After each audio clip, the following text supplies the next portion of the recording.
Yeah, so open houses is obviously a big part, especially for new agents to get a lot of business. So we'll go through that today. Um, Charlene's favorite thing, affirmations. I am professional in every way in dress, manner, knowledge, and action. And that is always pretty key. So that is today's daily affirmation. If you guys want to write that down. Can you see it? A little bit. I am professional in every way in dress. What is that? The end. Manner, knowledge, and action. Okay.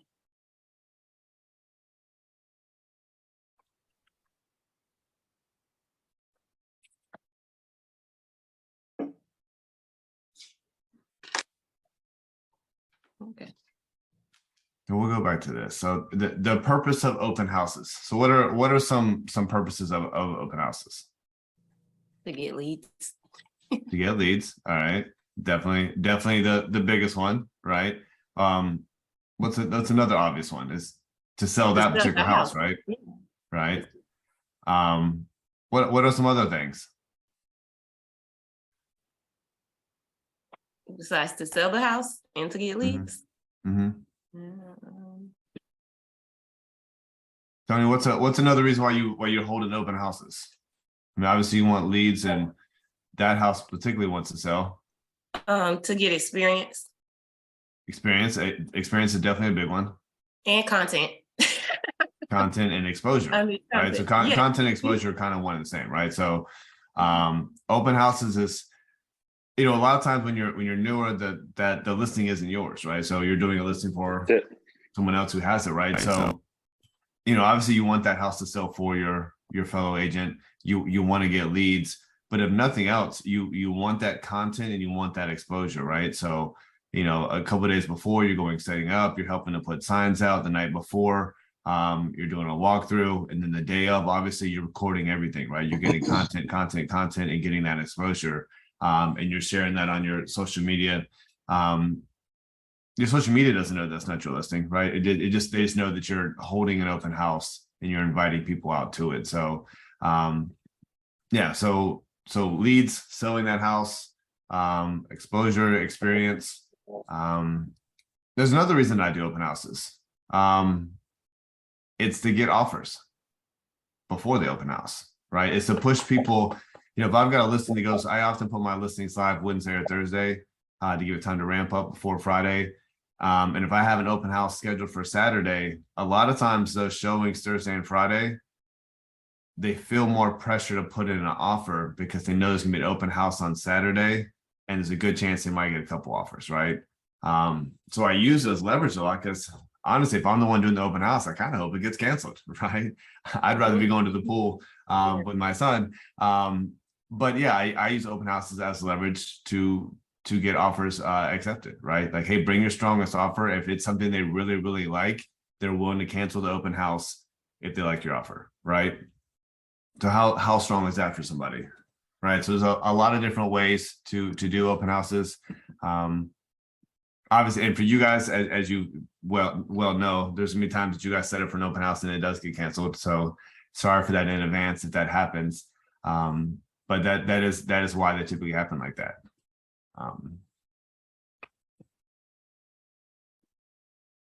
Go through all this. This is kind of what we just talked about. Great use of your time. And worst case scenario, no one comes through, and it's good practice. It's good exposure, right? So there's really nothing bad about it, right? I've got a house here in Huntersville. It was under contract for 3 months. We did an open house. I did them back to back. One of my agents did one for me. Then I did it the next week by myself and sat there for 2 hours and had one showing at the very end. And I could have looked at that as a waste of time, but that person also is putting in an offer, right? So sometimes you're gonna have an open house and it's just popping the whole time, and you guys are constantly just busy and giving tours, and it's madness. And sometimes you're just sitting there, right? So make the best use of your time. There's not people there. If you haven't done it already, talk to the neighbors, right? And invite other people out here that that can pop in that are other agents, just to build that traffic up out front so people think it's busier. But there's really no downside to doing an open house at all, right? It is really about mentality, right? Attitude, this is exactly what I was about to say. Attitude is everything. Know that the open house is going to be productive. And how do you know in advance if the open house is going to be busy? By preparing, I guess. By preparing, but I mean, how do you know? I mean, how do you know that there's going to be a ton of people there? Maybe the location. Location, okay, yeah. Price point, how long it's been on the market. Calls, right? I mean, if you've got an open house that's you think can be very popular, a lot of times you might know because you might get a lot of phone calls, right? I might say, hey, I've got, an agent might call and say, hey, I've got a buyer super interested. We're planning on putting an offer. We're going to come see it first. Do you have any other offers, right? So you might have 5, 6, 7 people giving you a call before the open house, right? What happens if you have none of that? What happens if it's you don't know how good the area is? It's you're not getting any phone calls. Should you just cancel it? No. Of course not. There's been quite a few times I've had open house and I've heard just crickets, right, from my social media, from other agents, and I get out there and just literally people lined up at the door, right? So it's just one of those things. You hope to have a lot of traction before you go into it, but just because you don't, it's attitude literally is everything, right? And if I just get one person, I'm selling my butt off on that house, and it's to sell that house, but it's also to build the rapport for that person to like me, so they use me regardless, right? Selecting the property, kind of just talked about this: location, condition, price, terms. It's holding open house is really more about, if it's not your listing, it's what's available, right? So you don't always have the opportunity to pick the location, price, terms, and all that stuff. It's about, Justin saying, hey, I have an open house this weekend, who wants to do it? And you just take it, right? So that's, and if it's your listing, it's your listing. So it's whatever listing you have. But there are times where if you go on to the MLS and look at all of our company listings, and if there's a house that you really like in an area that you really want to do an open house in, call that agent, right? Call that agent and say, hey, Logan, you've got a house here in Cotswold. I love that area. I really would love to hold an open house for you. I see it's still in the market. Can I do one this weekend, right? So you can reach out to our agents and ask that, right? Like that's your preferred location, price point, and all that stuff. So know that you can do that, right? If an agent called me and asked me that, I mean, I would be flattered, right? Does anyone have open house signs? Of course you do. You got signs on your car. I know you got open house signs. Yeah, I got it all from the same place. Tier one graphics. They did pretty good. Good. If you don't have open house signs, highly recommend getting them. Get your picture on them. You said tier 1 is where you got yours. I use a place in Matthews. I feel bad I can't say their name right now, but they've done really good. They're nice metal signs and they're easy to use. And they made them same day for me, and they're at the end of the day relatively cheap. But if you're holding a listing for someone else, holding that open house for someone else, a lot of times they'll use their signs if you don't have them, right? But if you're holding an open house for someone else, by all means use your house, use your signs, right? Because you want those numbers coming to you. So I usually put out 3 open house signs, like one at the entrance, one like halfway, in the neighborhood, and then one like kind of right in front of the house, and then have my yard sign in the house. Is how I normally do it. What's the difference in holding an open house and a vacant house versus an occupied house?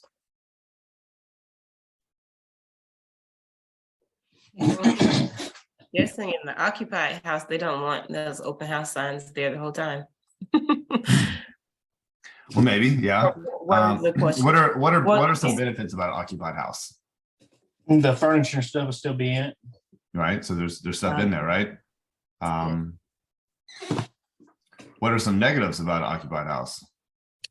I actually have an example. I was going to host an open house, and the owner wanted to leave her cat. She was going to take her her dog, but she wanted to leave her cat. So pets and leaving That's, yeah. their pets and like figuring out what they're gonna do with their pets. Yeah, having an animal in the house with you and you having to worry about it running out the front door the whole time when the door is gonna be open a lot is not ideal Not for good. sure. What are some benefits of a vacant house? Mm. I mean, I guess you don't have to worry about anyone taking anything. Anything. What about access, right? I mean, you have access to it anytime you want, right? The Yeah. night before you can go when you want, you can come and go as you please. It's a lot easier, right? When you have a vacant house versus an occupied house, if you're coming the night before, you know, if they've got a full family, you got to work around that. The day of, I actually just had to cancel an open house yesterday. I literally just canceled an open house yesterday morning. So I was getting ready to host, and the guy was like, "Hey, my 3 kids are with me, and I can't get out. I've got to work. They got to stay here today." Right. So that's a challenge with an occupied house is things can change very quickly. Right. What can be a negative about a vacant house?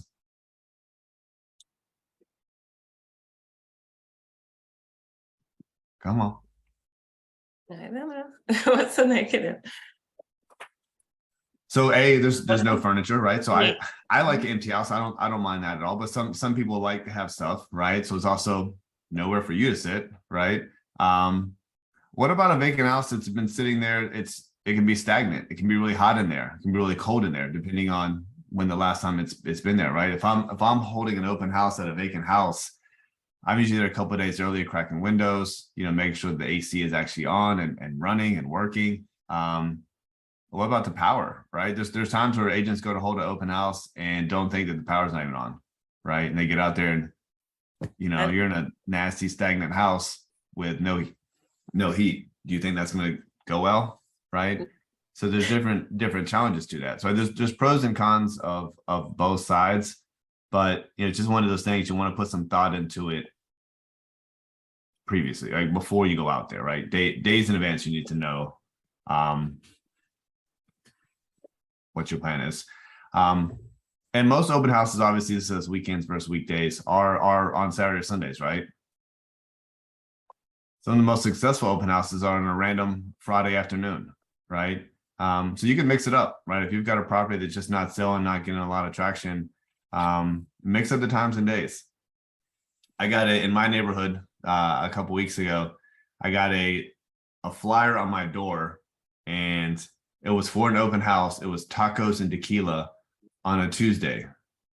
And I ended up not going there because I was working, but I thought that was the coolest thing ever. Like, it was like 5 houses down and just a random Tuesday, they're doing taco tequila, you know, Taco Tuesday, right? What a cool open house concept. Yeah. So it's little things like that can be different, but again, it's all about how you promote it. Open house kit, obviously business cards, open house signs, marketing materials. So obviously you guys can all go in our one shop and create flyers, right? Has everyone been able to do that or know where to go to do that? Mhm. Gotcha. If you don't, you know, we can do that in another meeting or on the side, get a hold of me, but you should be able to go in there very easily and create a flyer, right, for your property. The thing is it's very easy, right? All you need is a couple of pictures, you put your information in. I usually print them out at like Staples or whatever, do it 2-sided and have them printed out, do it a couple of days in advance so they have time to print them, and then have those sitting on the counter as well, right? So you want to have some kind of material so when people come in and they see the house that you can hand them something, you know, hand them your business card, so they have something to remember you by.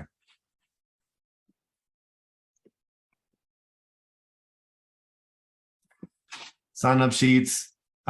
We do have the app that allows you to do open house where people get to sign up within the Realty One Group app. And then that will go into your CRM automatically. I recommend doing that. I usually have my iPad sitting there in kind of kiosk mode. And the first thing I do when I have them come in is say, "I'm Brian, if you don't mind, go ahead and sign in," and then start chatting with them when they sign in. Then obviously the water, whatever, if you're gonna have, you know, one of the last ones I did in Charlotte, for I think this open house, no, this is smaller. But for this open house, I did champagne. We did champagne and cheese and all that good stuff, and it was a lot of fun, right? But that's how I advertised it. It was, it's, close to $1 million house. So, did some different stuff to bring those kind of clients.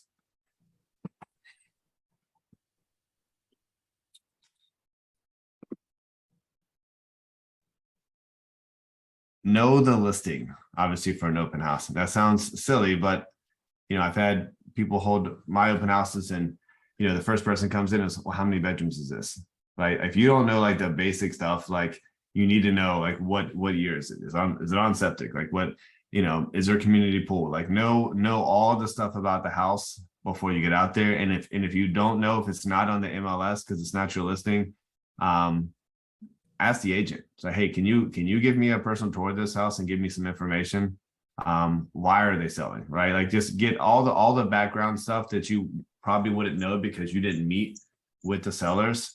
Know all those stories. Like, oh, they took a job out of state, like they don't want to sell, but they have to. Like, have all that stuff. So when you're meeting with these people that come in the house, you can build some rapport with them and give them some information. So super, super important to do that.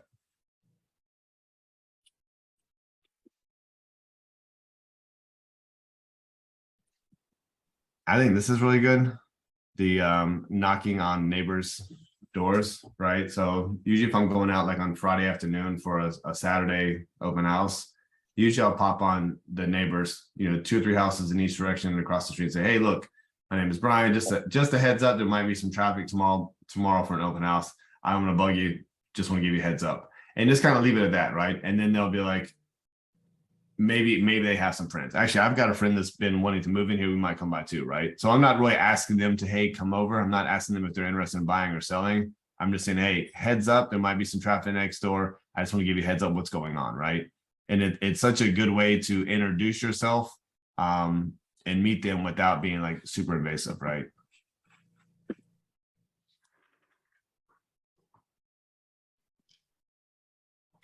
Oh.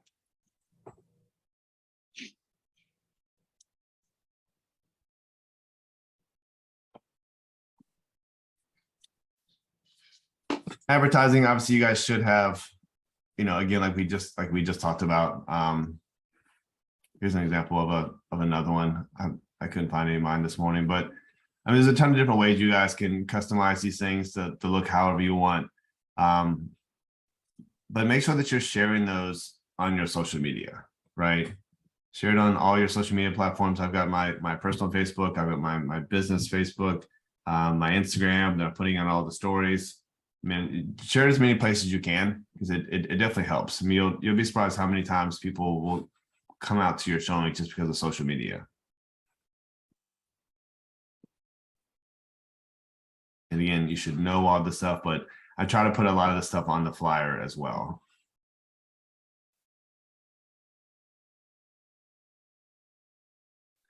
Consider a partner. Yeah, I mean, especially a lot of new agents, maybe you're going to co-list or co-show with the actual listing agent, right?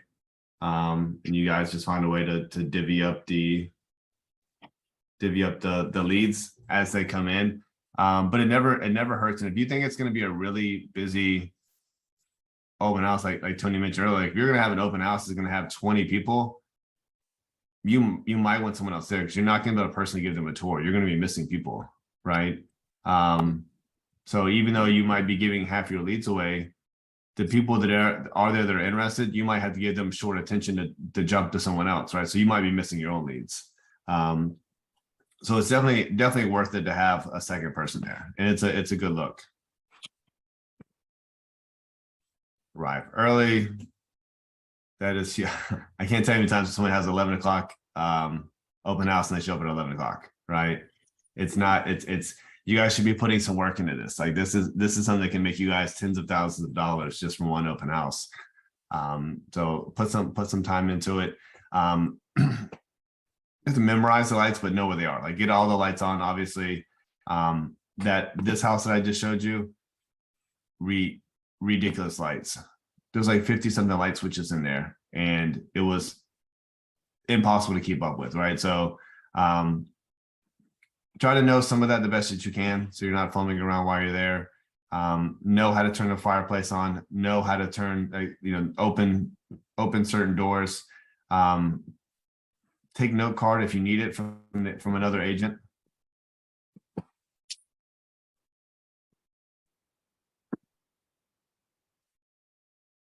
So this one's a little interesting. I think this is the most important part, is just the building of the rapport, right? And Charlie, I'm sure you're phenomenal at this. This is where you make it, right? When they first walk in, it's that weird interaction, right? Like, welcome to our open house, but it should be super friendly. Like, get out there, shake their hand, like, what brings you in?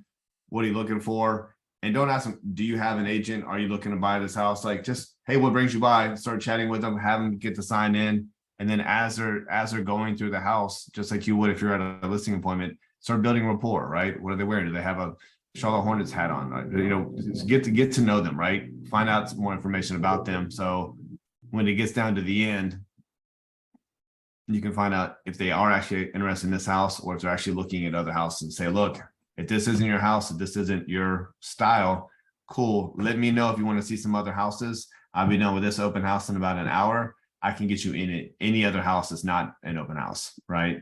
And a lot of people appreciate that. Some people are in the beginning process, they only go to houses that are open houses, right? Because they're scared to contact an agent and have to sign that paper, say, look, I know a lot of houses you're probably looking at don't have open houses. I can get you in any of those. Take my number down. I've got your number. Let's connect this afternoon, right? Like, make a plan for that next meeting. Just like Sean, you met 20 people at that event. Like, follow up with each and every one of them, right? Like, just like remind them where you met, how you met, and just be very persistent. Like, let's have a next step. Like, when can we meet for coffee tomorrow? Is there a house that you want to see this week? Like, give them a reason to say yes to something, Mhm. I do have a question, Brian. Yeah. A few lenders offered to host the open house with me, like Mhm. to join. What do you think about that? Like, have you guys ever done that where it's been you and the lender? Oh, for sure.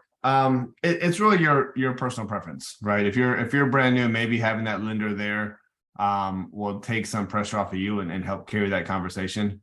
Not that you need anyone helping you carry a conversation, but if you just want someone there to help you, like, talk some more numbers. I personally don't like it, because I like to kind of run the show. Mhm. But for a new agent, it definitely doesn't hurt, right?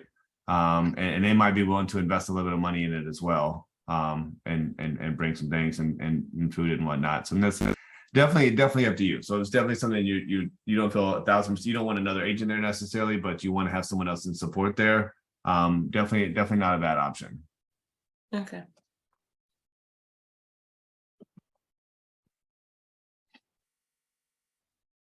It's important to obviously ask a lot of questions while these people are there, but also, like, if you just like watch and listen, like, not follow them like right at their ankles, but let them listen. That what this house has the primaries upstairs. Like, I can't do that. Anyone down, right? Write that out. I know that, right? So say, look, it sounds like this isn't your house, right? I do have a house a couple blocks away. The primary is on the main. Would you like to see that tomorrow, right? Like, so like while they're there, like, listen to everything that they want.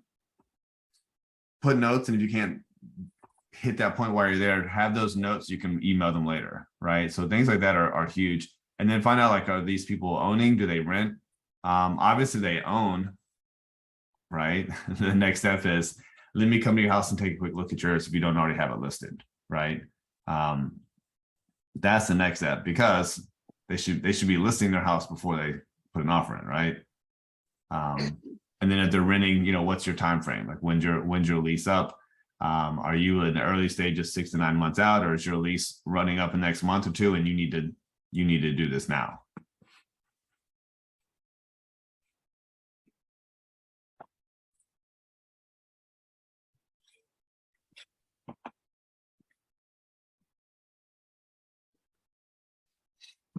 For the people that are looking to sell, or that have a house to sell, this is kind of the reverse, like getting listings from an open house, right?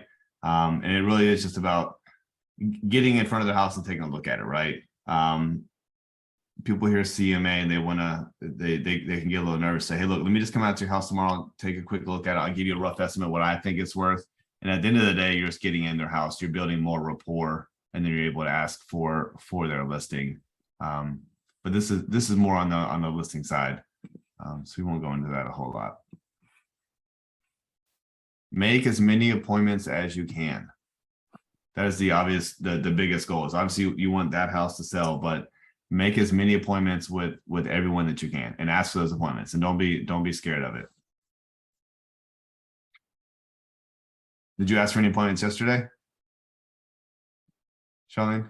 I mean, I guess, yeah, well, they know I'm gonna follow up with them, and then I have like the 5 addresses to do the CMAs, but can I do that without going to the house? Like, will it be off if I don't actually go to view their property first? What I would do on each one of those 5 is say, hey, look, like I'm running some numbers.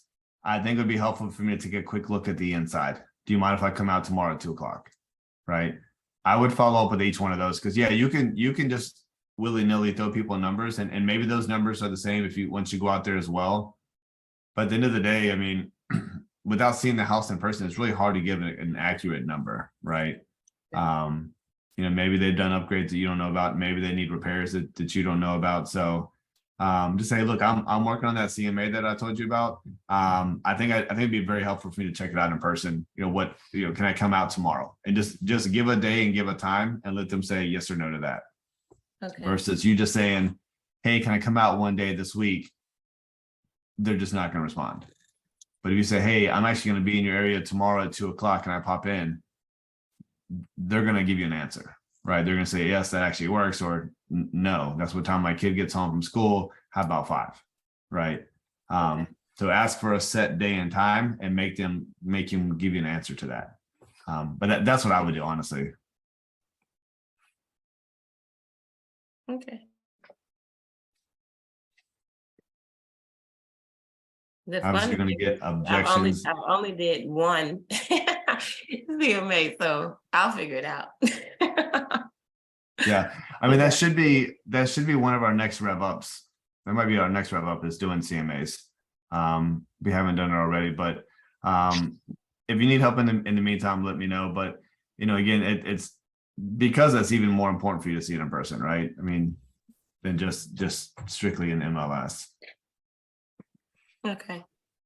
No, After I saw one. This wasn't a part of the 5. He's another client.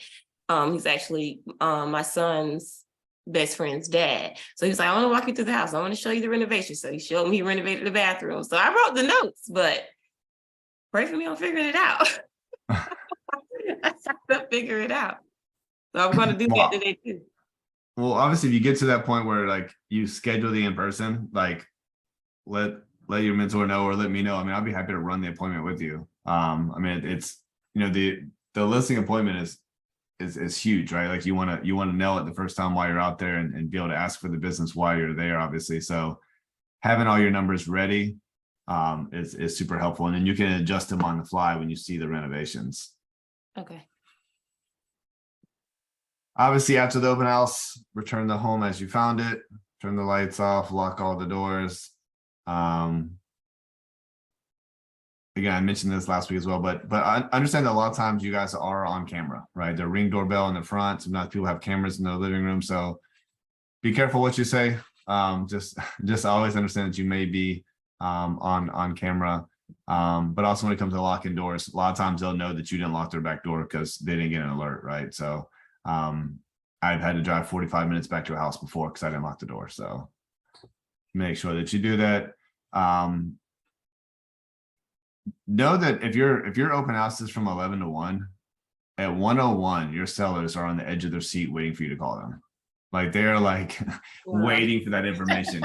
And it may take you 30, 40 minutes to break everything down and get out of there and go to a gas station, go to the bathroom, whatever you do, and then get home, right? So just know that as soon as you can, like give your seller feedback,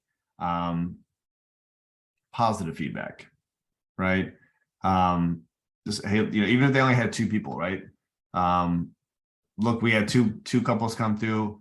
One was very interested, the other one was just kind of shopping, but we had some good traction, right? So even if it's not like 100 people came to the house, give them feedback and try to keep it as positive as you can. Obviously, collect all your signs. I see people leave their signs all the time, and the neighbors hate that. And this is, Charlene, this is where you are at from your event yesterday. Follow up, follow up, follow up. Again, I would go through all those CMAs and try to schedule each one of those for an in-person this week. Okay.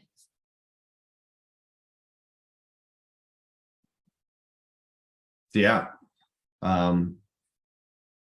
Those of you who haven't been on here before, our one habit is making at least 3 phone calls every day, adding 3 people to your CRM every day, and adding 6 notes every day. If you guys are doing that every day, every week, depending on your schedules, right? Like if you're full-time, part-time, whatever it is, those are the habits that are going to make you guys super, super, super successful. But I know I say this every week, live in your CRM, right? Live in your database. That is where your money is. Last Monday, I set 4 appointments, in-person appointments on a Monday, right? Just blasted the phones, and that's where you guys want to be. It's like meeting with someone new in person every single week, right? I don't care how much you guys know about the market, how much you love real estate, how much you love houses. If you're not in front of people, none of that matters, right? So do your best to get in front of some people this week. If you guys need anything, obviously let me know. You guys can reach out to me 7 days a week. Nice to see some new faces on here. We should have a couple more added on as well next week. So any questions for me? Was this helpful at all? Yes, of course it was. Can I ask a question? It has nothing to do course. with open house, though. I don't know what the referral system is with, who do I talk to about that? If I have to refer a client out, or a client gets referred to me. Oh, so for those of you who don't know, Trish is in Florida. So she's like part-time between Florida and North Carolina at the moment. You mean if you have someone that's looking to buy up here, but you can't take them on as an agent or client? Well, yeah, because they live too far away. Gotcha. Yeah. You can always post in our OG Revolution if someone's looking for a client out in Maiden or Hickory, whatever area that you have them in, or other states. I mean, so we have a good referral network that you can just post, and whoever's closest in that area will send you a message. But if you're out of town and it's just someone local that you can't be up here to meet with, obviously you can always send them to me, and I will take great care of them. Yeah, no, they're like 2 hours. The area that they're looking at is is 2 hours away from Charlotte. And it's a Where small at? town. So Bucking, is it? Oh, I can't think of it right now. Burlington. Is it Burlington, I think. I saw quite a few houses up there. Send them my way. But yeah, we also have agents up that way as well that are Realty One Group with another branch. So again, I'm happy to help them out. But if you feel more comfortable with someone that lives closer up that way, then yeah, I can message you after this and send you the referral link. Do we usually do 25% or 30? 25 or 30 is pretty common. Whatever you feel. I mean, if it's someone that you really don't know and it's kind of a toss up, I mean, maybe 25. But if it's someone that you've worked with before and know that they're definitely moving forward, then do 30. And what percentage does, when I get my portion commission, my 25% back, does Realty One take administration fee on that too? If you're in the Minty I'm not sure if you're in the Minty program or not. If I'm in the what program? The mentor program. I'll talk with Amanda when we get off here about that. If you're how you're set up. But no, they'll do their transaction and take their transaction fees out. Whoever does, say I do your transaction, and then you'll just get 25% cut of that. Okay. And is Yeah, that form, I'm sorry, Brian. I think I saw, is that referral form like in the SkySpoke digital Mhm. form, something, the Yep. referral thing? Okay, I think I saw Yep. So I that. mean, anytime you guys do referrals or one of our agents is in the hospital right now with their wife having a baby, and he couldn't take on the client at the moment, so he sent them to me. And I said, send me a referral form. And if that client closes, then you'll get your 25%, right? So if it's for somebody that's just a one-off, you can do like a very specific address in that referral. If it's something where you might constantly send that same person a bunch of referrals, and you can kind of leave it open-ended for X amount of time. And this every time they close one of your deals, you'll get that 25%. Yeah, that paperwork's all in your SkySlope. Okay, thank you. Of course. Well, if you guys don't have anything else, this was a fun, quick one this morning. I hope you guys have a great Monday, and I'll see you guys next week. Have a good one. Bye, guys. Have a great week. You All right, too. guys. Bye. I have a good day.